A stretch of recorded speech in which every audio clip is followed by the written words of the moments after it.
हम लोग लड़े, टफ समय में लड़े जब कोविड चल रहा था। कांग्रेस का सच्चा कार्यकर्ता और नेता सड़कों पे था, अपनी नेक कमाई से मदद कर रहा था। कांग्रेस की रसोई हो, आओ मदद का हाथ बढ़ाएं, श्रमिकों को घर पहुंचाना हो, मेडिसिन की बात हो, सिलेंडर की बात हो, वो सब हमने किया है। और एक समय आया मुझे लगा कि नए आदमी को मौका देना चाहिए, तो उसमें लवली जी का चयन हुआ।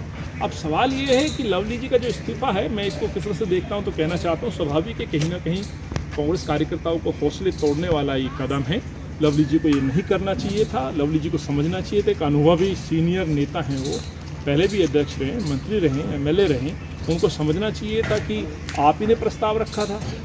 डीपीसीसी के कार्यालय में जब कमेटी आई थी, जब रजनी पाटिल जी के नेतृत्व में इंचार्ज महोदय के सामने एक प्रस्ताव लेकर के आए कि केंद्रीय नेतृत्व जो फैसला लेगा हाईकमान वो हमें स्वीकार होगा, तो फैसला हो गया।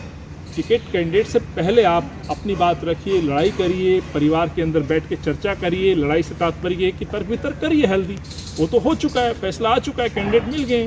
तो ये अब ये आधार बनाना कि बाहर के, मैं इससे सहमत नहीं हूँ। ये चुनाव कैंडिडेट होने से पहले समझ में आता है, और कैंडिडेट बदले जाते हैं, कोई एक बार नहीं, 4 बार हो चुका है, 5 बार हो चुका है, कई और जगह स्टेटों में देख लीजिए, हर पार्टी में होता है। तो ये सब कोई नई बात नहीं है, लेकिन हाँ, इस कदम को हम ज़रूर कहेंगे ये हौसला तोड़ने वाला कदम था, और इस समय जो कदम उठाए गए कहीं ना कहीं बीजेपी को फायदा पहुंचा।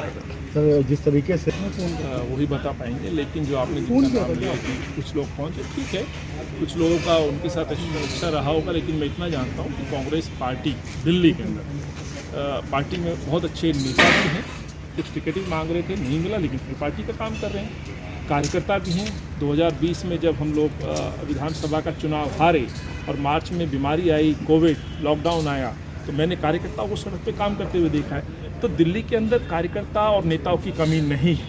हाँ, लेकिन आपने जिक्र किया है समर्थन देने पहुंचे, तो माफ़ कीजिएगा, मेरा उन लोगों से ज़रूर प्रश्न है कि इसी दिल्ली के अंदर 2020 में जब कोविड आया था, जब टफ समय आया था, राहुल जी को ईडी बुलाया गया था, कई बड़े आंदोलन दिल्ली में हो रहे होते, तो क्या उनकी प्रेजेंस तो दिखती?